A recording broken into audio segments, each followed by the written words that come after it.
subxaanallah. war waxaa ku hadalnaa laanahay oo qof weyn marna cawrada soo banaysato marna xijaab noo soo xirato labada marba noo soo haysto marna dhahdo diinta wax kama fahansani in lii duugana mar qabriga waa nacbayaan lii aasin war dhan noogu soo gabgabayso waxaas wax soconaya maahan.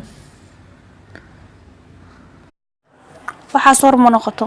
geed halii saaro yaan lii carfinin carafta waa necbahay biyiin lagu shibo waa necbahay yaan lii aasin gaan qofan la aasin meedka urkiisa u dul qaadan karo haddaan lagu dhaqin oo wax lagu carfin yaa u dul qaadan karo. geedka lagu saarayna geed laga samramiya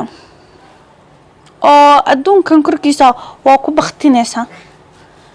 balse hadda jaanis baad haysataa alla jaanis buu ku siiyey allahaaga u laabo dambiga gasha alla oo ka cafinaya u laabo walaalay maahan anaga waxaa hadal ahayn inaa meelaha la soo istaagto aadan rug afaafiso maahan. deeqo sidaa u soo socotay maalinba aad wax noo sheegaysay maalin aan isku qaawinaysa maalin aan soo asturto hees noo soo qaadaysa maanta waxaana keentay yaan lii aasin halkee ka keentay yaan lii aasin subxaanallah. nin adduunyo joo aragto kuu laaban waxaa noo dhinna deeq afrina nagu ciyaarto marba meel noo soo istaagto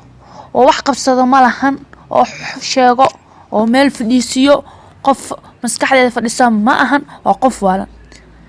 deeq afra inay fiyooda dadku u maleeyaan oo qof waalan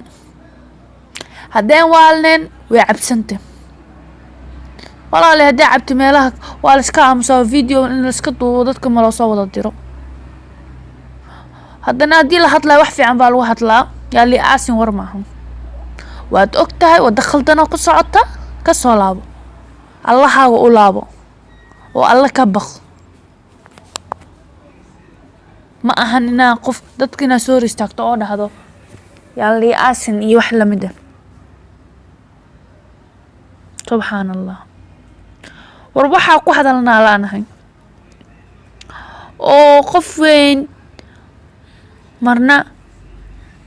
cawrada soo banaysato marna xijaab noo soo xirato labada marba noo soo haysto marna dhahdo diinta wax kama fahansani in lii duugana mar qabriga waa nacbayaan lii aasin war dhan noogu soo gabgabayso waxaas wax soconaya maahan. waxaas war ma noqoto geed halii saaro yaan lii carfinin carafta waa necbahay biyiin lagu shibo waa necbahay yaan lii aasin gaan qofan la aasin meedka urkiisa u dul qaadan karo haddaan lagu dhaqin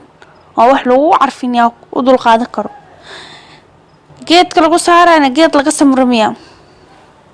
oo adduunkan korkiisa waa ku baktinaysaa balse hadda jaanis baad haysataa alla jaanis buu ku siiyey allahaaga u laabo dambiga gasha alla oo ka cafinaya u laabo walaalay maahan anaga waxaa hadal ahayn inaa meelaha la soo istaagto aadan rug afaafiso maahan.